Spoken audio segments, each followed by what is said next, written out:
pessoal, eu sou a Lana e nesse episódio do Saiba Mais a gente vai falar sobre um parasita. Imagina um fungo capaz de controlar totalmente o comportamento daquele que é infectado por ele, que faz o seu hospedeiro de marionete para se espalhar mais e mais. Agora você junta esse fungo, que realmente existe, com um pouco de criatividade e nós temos um futuro apocalíptico em que os seres humanos foram quase extintos e o mundo está sendo dominado por esse parasita chamado Ophiocordyceps. Calma que eu já vou explicar tudo direitinho. Quem joga The Last of Us ou está acompanhando a série da HBO que foi inspirada no game já deve ter entendido do que eu estou falando. Mas talvez não saiba como funciona na vida real o parasita que inspirou essa história.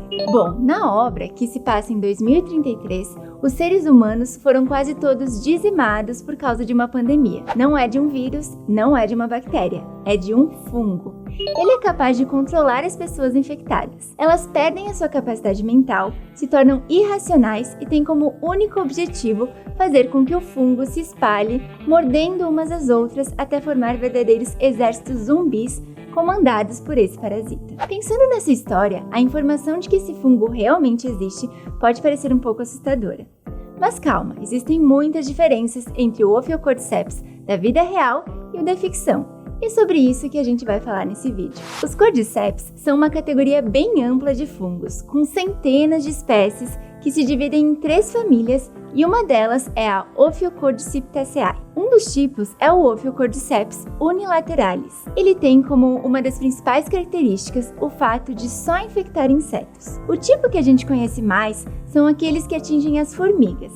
E foi assistindo a um episódio da série Planeta Terra da BBC sobre esse tipo específico que os criadores Bruce Straley e Neil Druckmann conseguiram inspiração para criar o enredo de The Last of Us. Esse fungo foi descoberto por um homem nascido na Inglaterra chamado Alfred Russel Wallace, ainda em 1859. Mas os cientistas acreditam que esse parasita exista há mais de 45 milhões de anos. Nossa, mas como eles sabem disso? Eu vou explicar mais pra frente. O fato é que quando uma formiga está andando tranquilamente pela floresta, ela pode ser infectada por esporos desse fungo. Ele começa a se desenvolver dentro do hospedeiro na hemolinfa, que é o sangue dos insetos. Depois de um tempo, essa formiga passa a ter comportamentos estranhos. Ela começa a ficar um pouco mais distante das outras, com movimentos meio trêmulos e até convulsões. O fungo passa a controlar a formiga como marionete. Ainda não se sabe exatamente qual o mecanismo utilizado para isso, mas estudos indicam que ele não invade o cérebro do hospedeiro. Acredita-se que ele exerce o controle por meio da produção de toxinas e alcaloides ergotamínicos. Mas o que seria esse nome complicado?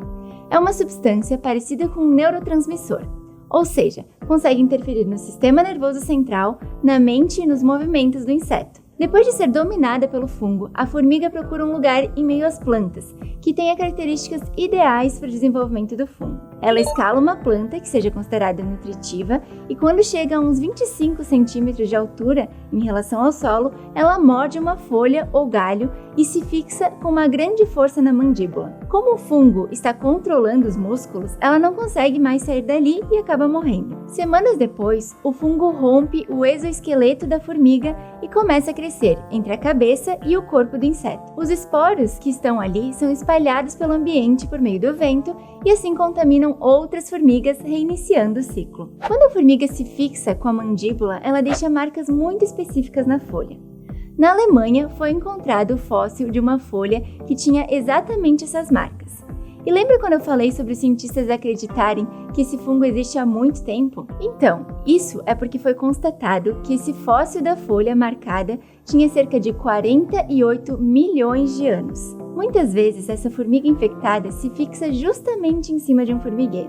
Isso faz com que os esporos se espalhem e atinjam outras formigas com muita facilidade. Já foram encontradas mais de 3.500 formigas contaminadas no mesmo lugar. Mas as formigas, por sua vez, são mais espertas do que parecem.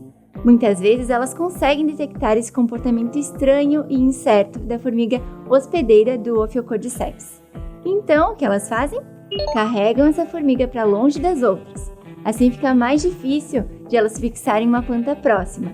Estando mais distante, não é tão fácil de os esporos atingirem e infectarem outras daquele formigueiro. Então, se esse fungo só atinge insetos, Qual a justificativa que a série apresenta para que ele esteja contaminando humanos? Na história, ele teria passado por um processo evolutivo e se adaptado a temperaturas mais altas, como a do corpo humano. E isso teria acontecido por causa do aquecimento global. Essa infecção por fungos é possível, mas não em humanos. Sim, fungos não sobrevivem se a temperatura interna do hospedeiro for acima de 34 graus. Atualmente, não há motivo para os fungos evoluírem e suportarem temperaturas mais altas. Mas e se mudasse? E se, por acaso, o mundo ficasse um pouco mais quente? Isso é um motivo para evoluir. A temperatura do ambiente mais alta incentivaria o fungo a evoluir para se adaptar a isso. A temperatura entre o ambiente externo e o corpo humano ficaria mais próxima e o fungo estaria acostumado com isso. Então, seria o fim da linha para nós. A explicação não é absurda. Então, quer dizer que isso pode acontecer? É que a questão é muito mais complexa do que isso. Tudo começa pelo fato de cada espécie desse fungo se adaptar para um tipo específico de inseto. Um fungo que infecta a formiga X dificilmente vai conseguir infectar a formiga Y, mesmo que as duas sejam formigas. Ou seja, para um fungo que atinge insetos passar a infectar humanos seria realmente muito difícil. Ele teria que passar milhões de anos evoluindo para isso, segundo os cientistas. Mas é importante dizer que essa questão da temperatura do planeta influenciar na evolução dos fungos é válida, e até já aconteceu, mas não foi com o Ophiocordyceps. A espécie Candida auris não era muito conhecida até o início dos anos 2000, e em 2009 foi identificado o primeiro caso de infecção em humanos. Em 2011 já estava presente em vários continentes. Os cientistas acreditam que ele tenha justamente aprendido a se adaptar a temperaturas mais elevadas. Ele pode ser transmitido por meio de superfícies contaminadas e atinge o sangue, o sistema nervoso e alguns órgãos internos. Cerca de 40% das pessoas infectadas por ele acabam morrendo. Isso porque, além de ser um fungo recente para nós, no geral existem poucos remédios antifúngicos. O motivo é que as nossas células são mais parecidas com as de um fungo do que com as de uma bactéria, por exemplo. Então é mais difícil produzir medicamentos que combatam o fungo, mas não danifiquem as nossas próprias células. Bom, mas voltando ao Ophiocordyceps. Por enquanto, ele não é capaz de infectar humanos e é muito improvável que isso aconteça, até porque o nosso sistema nervoso é muito mais complexo do que o de uma formiga. E por incrível que pareça, esse fungo parece ter um lado bom para a saúde humana. Ele possui uma substância chamada cordycepina, que tem conseguido resultados promissores em testes de laboratório para tratamentos como a redução do crescimento de tumores, que poderia ser utilizado contra o câncer. Agora, os cientistas têm tentado descobrir maneiras eficientes de cultivar fungos cordyceps saudáveis em ambientes controlados, como um laboratório, para que possam avançar com as pesquisas nessa área. Outra curiosidade é que um tipo da mesma família já é amplamente usado na medicina chinesa para o tratamento de problemas como anemia e impotência sexual. Eles também acreditam que ele é capaz de fortalecer a imunidade e reduzir a velocidade do processo de envelhecimento. Ele é considerado um dos itens mais caros da medicina oriental e pode chegar a custar $100 mil o quilo. Depois dessas curiosidades, a gente vai apresentar aqui algumas diferenças e semelhanças entre o fungo da série e do jogo The Last of Us e o da vida real, principalmente em termos de forma de contágio e sintomas. Recapitulando então, na vida real, as espécies de Ophiocordyceps só contaminam insetos. Já na série e no jogo, eles evoluem e passam a infectar humanos.